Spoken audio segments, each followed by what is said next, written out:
There have been a lot of developments in artificial intelligence, and I, for one, welcome our robot overlords. Additionally, I'm already ready to serve them.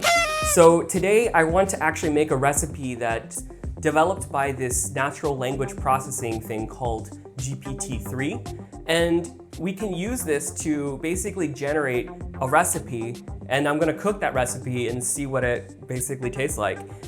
It not only will give me the ingredients, but also give me the instructions on how to actually cook this. Now, a spoiler alert, what I ended up with was definitely weird. I don't know, it's not something I would have ever made on my own. So maybe there's some promise for this type of recipe generation in the future. All right, let's actually get into it and make whatever it tells me to. All right. Okay, so welcome to my little streaming setup here. So yeah, I'm gonna see if I can actually get the computer to give me a recipe to actually cook. Should be pretty fun. What I did last time was just playing around was click on examples.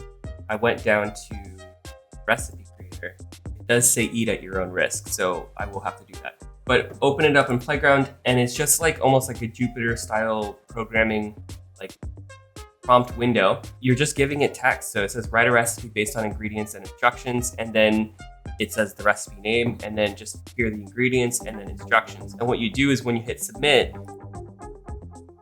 it will actually come up with some instructions on how to actually cook this recipe. So this is kind of what I want to emulate, but I'm gonna need, what I can do though is I can change the actual recipes. Write a recipe based on 6 random ingredients and instructions. Start with that. Well, okay, it gave a nice recipe for a salad, except for it still says preheat the oven. I think if I keep doing it, it will keep. Yeah, I mean, okay, so this is a recipe. It's not too crazy. Honestly, it sounds like pretty delicious. All right, I like that it has the enjoy at the end. Let me see if I can tune this a little better. So let's do list off 6. Okay, so we have 6 random ingredients. Pretty cool. These are pretty, I would say, vanilla. So I wonder if I can do like 6 random baking ingredients. Let's see if it okay, so yeah. Now give me a recipe based on oh, it gives the ingredients, so then here's the actual amounts as well. I mean, that's pretty impressive, honestly. And if I hit submit again, so it gives me a recipe for cupcakes. Oh, it even gives you the name of the recipe. That's pretty darn cool. So I'm guessing this is based off of scraping all of these recipe blogs that you see all over the place. And there are a ton of them out there. So I'm guessing this is where it's getting a lot of this information from. So I think I'm gonna have to see if I can get it to be a little bit more outside of the box. So to do that, we're gonna probably try to do a little bit of tuning. And I don't know how that's gonna work because I've never really gone off the beaten path with this thing, but let's see what we can do. All right, so one of the things we can do is we can change the temperature, which I think is basically the randomness of this. Lowering results in less random completions as temperature approaches 0. The bottle will become more deterministic and competitive. We don't want that, we want the opposite. I want it to make something. I want it basically to give me a food crime. So let's see if I can actually do that and let's increase the temperature to maximum. See what happens. I mean, again, that's pretty vanilla. How can we get this thing to start giving me something? It's a list off 6 usual.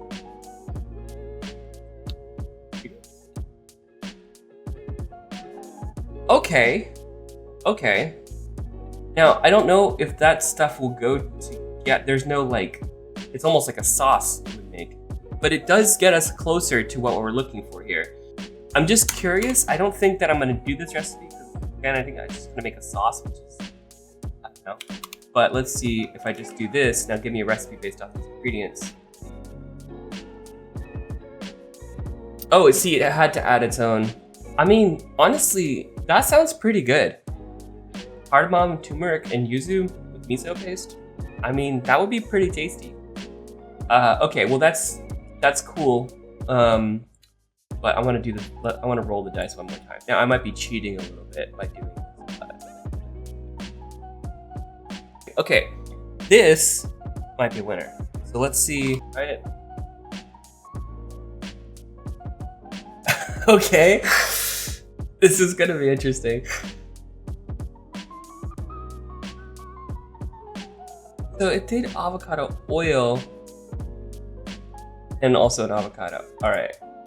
Oh my gosh, that's okay. So I think we have a recipe here. It's gonna be interesting. So I need to get some of these ingredients. So garlic, avocado, pomegranate molasses, which I have, rosewater I don't have, gochujang, avocado oil, salt and pepper, blend until a pesto is formed.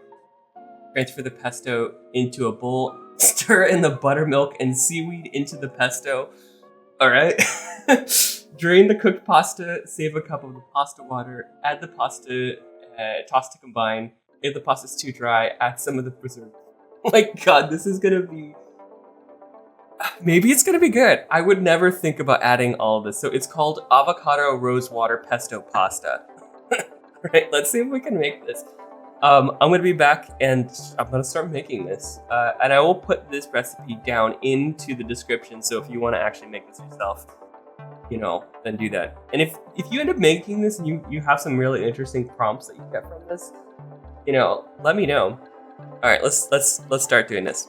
All right, now that we have our instructions from our all-knowing artificial intelligence, it's time to actually make the recipe. So actually, it turned out getting these ingredients was a little bit harder than I thought. I definitely had to make several trips to a bunch of different grocery stores, but in the end, I was able to find everything. So let's go ahead and make this. It definitely is a weird collection of ingredients. So the first thing I need to do is actually start with the garlic. So it calls for 2 cloves of garlic, which I remove the peels, give this a little light smash, and then chop it. This is kind of unnecessary because it's going into a food processor, although this is definitely not the first time I've done something unnecessary on this channel. After that, we've got our avocado, and for that, we just need to slice it in half and then remove the pit. And this is one fun way of doing that, but be sure not to cut yourself. Next, we have our seaweed, and it calls for a 1/4 cup of seaweed, and I really wasn't sure how I was gonna measure this, so I just decided to take a few sheets of nori and then just kind of chop this up. Now it does say seaweed, and that's kind of actually a little bit vague. It could also be talking about some form of hydrated seaweed, but I'm gonna go with dried seaweed because it's kind of the most commonly available stuff. All right, next we need to put all of this fun stuff into our food processors. So starting with the avocado, just scooping that out, tossing that in. Then we've got our 1/4 cup of seaweed, which I'm just tossing in, and I'm kind of going by eye here. This might be a little bit more than a 1/4 cup, but I don't think it's gonna add too much flavor. Then we have our 2 cloves of garlic. We have our gochujang, so we have 2 tablespoons of that. And then we have 2 tablespoons of the avocado oil. And then next we have a 1/4 cup of the pomegranate molasses. Now this is actually, believe it or not, one of the only ingredients I happen to have. It's been sitting in my spice cabinet for a little bit, but I did have it actually. Now lastly, we have the rosewater. But here's a little note about the rosewater. Okay, so for the most part, I actually kept the recipe intact and followed it pretty much as was stated. But I did have to make one major modification, which was the amount of rosewater. Now, it calls for 2 tablespoons of rosewater, and that honestly is a lot. Rosewater is a very powerful flavor, and if I were to add 2 tablespoons, that would literally just overpower the dish. So to give this recipe a fighting chance, I'm just gonna cut that back to, I think, a reasonable amount, which is like 1/2 teaspoon. I still am adding a lot, I think, but I think it will at least make the recipe a little bit more palatable than if I were to ruin it probably by adding 2 tablespoons. But the rest of the ingredient amounts seem kind of reasonable. Okay, so let's get back to it. Okay, so then I just tossed in that cap full of rosewater and got it all over my fingers as well. And then just tossed in some salt as well. Now it says to add enough salt to taste, but I went and just gave a good amount that I think it would need. It also calls for some pepper as well. So I just gave a few grains of that. And then it's just a matter of kind of pulsing this on and off until we get a nice paste. And once it starts to blend a little bit, we can just keep it on and just let it start to emulsify into a very weird looking paste.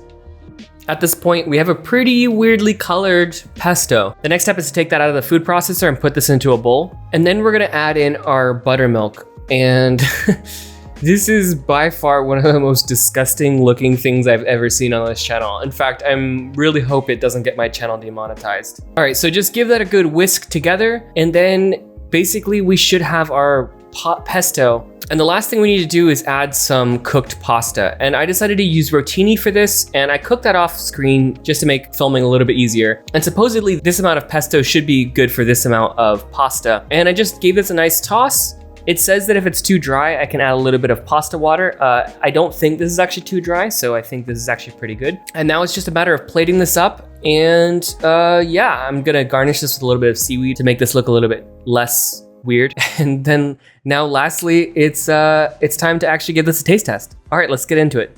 Okay, so moment of truth. I now have this AI generated pasta dish, and it definitely smells weird. So while mixing it together, I got like a powerful like whiff of rose, which was just really intense. So I may have even that small amount that I added may have been too much.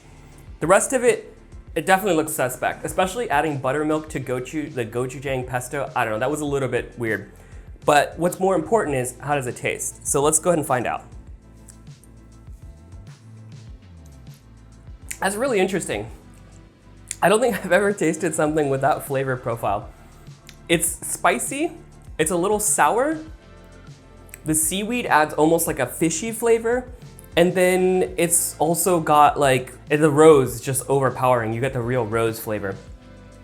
The rose is definitely too much. Now that I've tasted it, I can definitely say that.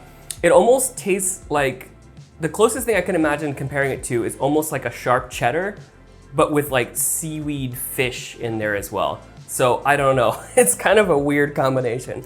Would I recommend making this? Maybe, if you probably omitted the rose or added a very, very small amount of it. Surprisingly, the other ingredients seem to work together. I would never think to add buttermilk and gochujang together along with seaweed. I think you could probably tweak this. If you were trying to come up with a really crazy recipe, you could probably tweak from here and make something that was really, really good. But straight from the AI, maybe not so much. So I think that there's a lot of promise in using AI to help generate recipes. You might be able to get just interesting flavor combinations, and maybe tuning this more and kind of playing around with this might generate a really awesome recipe that I would have never thought to combine the stuff. Well, anyways, that's it for this week. If you like this type of content, please leave a comment down below and tell me what you think of this kind of stuff. Also, maybe consider subscribing if you haven't already. All right, well, that's it for this week. I'll see you guys sometime soon. All right, bye.